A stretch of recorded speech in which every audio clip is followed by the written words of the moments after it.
Hello and welcome to another episode of The Distinguished Geek. So, for Marvel, it's War on the Newsstands. This is 1951.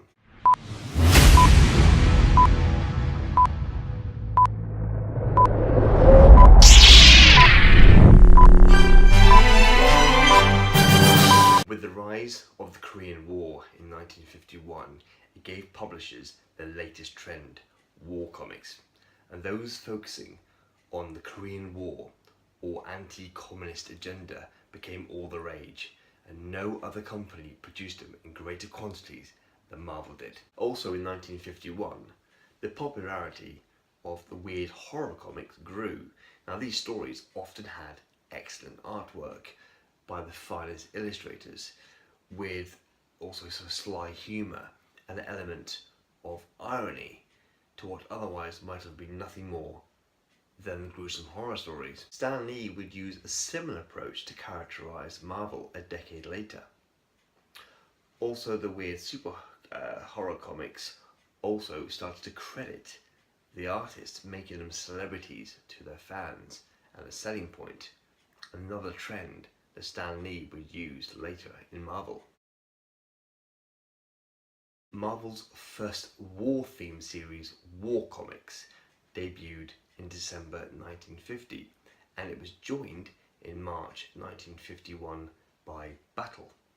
These two series formed a spine of war-themed publishing efforts and would continue uninterrupted until 1957. In addition, Marvel transitioned Young Men and Man comics into war titles.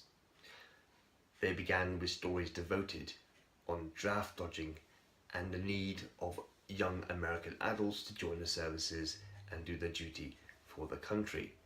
Eventually it expanded into full-fledged exploits of servicemen and soldiers. Young Men even became Young Men on the Battlefield in December 1951. The increasingly popular trend of horror saw the final chapter of Marvel Boy, the first costumed superhero of this new decade. But by issue number 3, Marvel Boy became astonishing. Now, while Marvel Boy would continue to headline for 3 more issues, his adversaries would become more darker and sinister. The artist Bill Everett, the original artist from the Submariner, took over the series and pitted Marvel Boy against ghastly and gruesome opponents.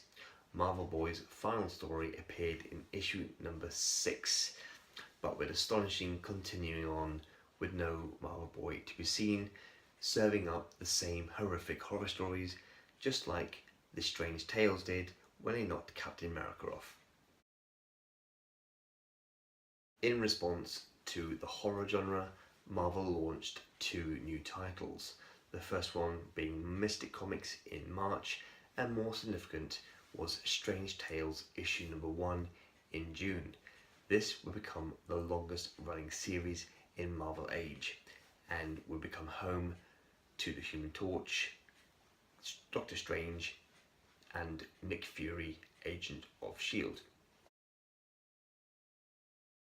Inspired by war movies of John Wayne variety, Marvel released Combat Kelly, the first war title devoted to a single character, not that dissimilar to Sergeant Fury, which debuted a decade later. Combat Kelly was a happy infantryman categorized with his two-fisted approach to warfare. Supported by his comedy sidekick Cookie Novak, he knuckle-dusted and wisecracked his way through conflict, making short work of his enemy. Combat Kelly would outlast the Korean War, running through 1957 and returning in June 1970 with Combat Kelly and his Deadly Dozen in a short-term series against the Nazis in World War II.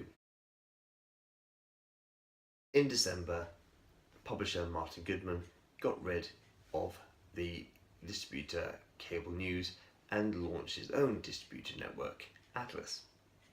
An Atlas emblem would begin to appear on the comic covers. The name Atlas, while never formally adopted by the publishing side of the company, was on the comics. In 1963, when the time came to give the superhero line a name, Stan Lee wanted to call it the Atlas Marvel Group, but was overruled by Martin Goodman, who felt that the Marvel comic group was stronger. So last week's question was, what famous dog appeared in 1950? And the answer to that one was Snoopy.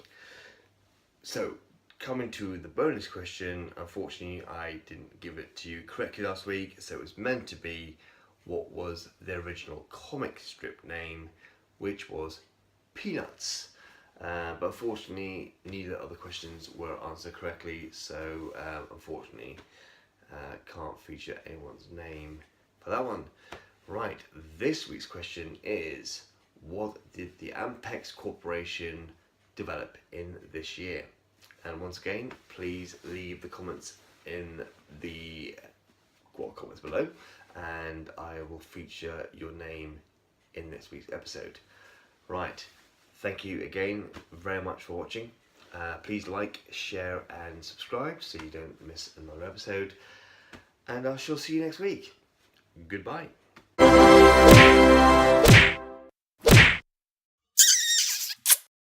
The